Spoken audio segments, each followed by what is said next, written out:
Hello friends, నమస్తే అండి. నా పేరు Lakshmi. Welcome to Lakshmi channel.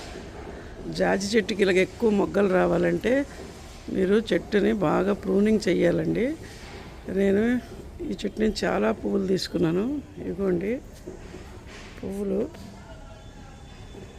Last month చాలా బాగా పూసినాయండి. మళ్ళీ అంతా ప్రూనింగ్ చేస్తే మళ్ళీ ఇలా చిగుర్లు వచ్చి మొగ్గలు వస్తున్నాయి. చూడండి, మీరు అలాగే చేయండి.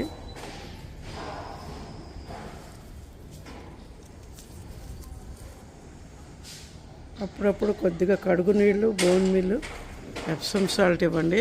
అసలు మీ చెట్టుకి మొగ్గలే రావట్లేదంటే ఒక్కసారి మీరు ఎగ్ ఆయిల్ కంపల్సరీ ఇవ్వాలండి. ఎగ్ ఆయిల్ ఇస్తే మీకు విపరీతంగా పూలు పూస్తాయండి ఏ చెట్టుకైనా. ఇది కూడా నేను నల్ల 100 రూపీస్ బకెట్లో పెట్టుకున్నాను. Thank you.